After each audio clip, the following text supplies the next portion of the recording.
on a pris la route du Jura, on se trouve à côté d'Arbois, à la Châtelaine, et pour l'occasion, vous l'aurez remarqué, j'ai troqué mon véhicule France 3 pour un super camion satellite flambant neuf. Bienvenue dans le monde des Lego. Every day I go to work.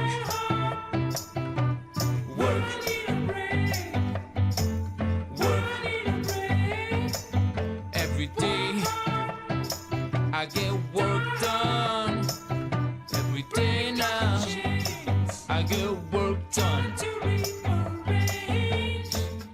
Et voilà, sur ma route est donc arrivé aux alentours d'Arbois. Et en fait, mais qu'est-ce que vous me faites faire? C'est incroyable, les Lego, Catherine. Dès qu'on a un Lego dans la main, on a envie de jouer en fait. Ah oui, complètement, oui.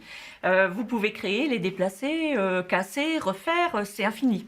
Bon, et vous vous êtes dit, tiens, j'organise une exposition, je participe à une exposition à Arbois, je vais refaire Arbois. On Oui. reconnaît bien donc du coup le clocher d'Arbois. Et ça, c'est la cérémonie du Biou, la fameuse cérémonie des vendanges, hein, c'est ça? Voilà, c'est la cérémonie qui est avant les vendanges, par laquelle on espère que la récolte sera bonne. Bah, on voit qu'il y a même France 3, parce qu'on est toujours là, nous, pour filmer les vendanges à Arbois. Et là, vous avez aussi l'idée de construire des... Alors, ce sont des boutiques qui existent à Arbois, Oui, et vous alors, avez refait en Lego. Justement, donc j'ai tenté de reproduire une ville, et puis pour les partenaires qui vont nous soutenir lors de l'exposition, j'ai recréé leur petite boutique en Lego. Et par exemple, sur Arbois, il y a déjà 7 ou 8 petites boutiques qui sont chez les commerçants. Et celle-ci va y aller la semaine prochaine. Et ça vous demande beaucoup de temps, j'imagine, pour fabriquer tout ça. Énormément. Ah oui, oui, énormément. Alors, je ne compte pas mes heures, je ne compte pas non plus le nombre de pièces. Quand on part là-dedans, on joue, on construit, on modifie, on casse, on revient en arrière, on repart en avant. On y passe des heures sans se rendre compte du temps qui passe. Eh ben bravo, hein. Merci. Et vous, Anne-Lise, alors vous, c'est plutôt par ici que ça se passe. ça. Vous êtes mis aussi, vous êtes une des 3 filles avec Aurélie et Elena. Et vous êtes mordu de Lego, vous aussi. Également, c'est ça. Qu'est-ce qui vous plaît dans les Lego?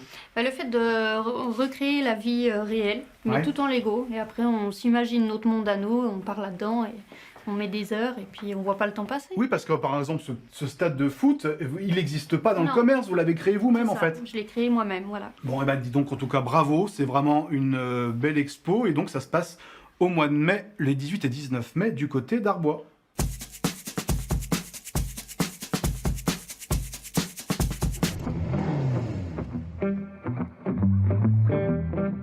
Alors, dans cette aventure, ce qui me plaît, c'est de pouvoir m'amuser quand je sors du travail. Je passe des heures à monter des petites pièces, à assembler des choses, à créer des petits mondes imaginaires.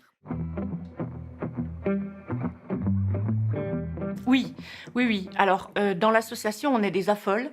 Donc, ça veut dire adultes fans of Lego. Quand on dit affole, le mot est dit. C'est-à-dire? C'est-à-dire qu'on passe plutôt pour des fous. Pour les gens qui n'ont jamais vu une exposition, quand on dit qu'on joue au Lego à notre âge, on passe vraiment pour des dingues. Je dis que dans l'association dont je fais partie, on est une majorité d'adultes et que c'est un petit moment à nous, c'est un petit moment de jeu et que dans la vie, il faut savoir s'amuser. Oui, c'est une passion qui coûte cher.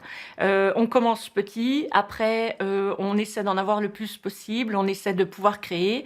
Donc il y a des astuces pour les acheter un peu moins cher quand même. Clément, file-moi le bras à gauche. Tiens, c'est celui-là. Merci. Et on fait quoi demain? Demain, on va à Sochaux, au musée de l'aventure Peugeot. Enfin, si on a fini, quoi. C'est pas gagné. Non, c'est sûr que c'est pas gagné. Pas gagné.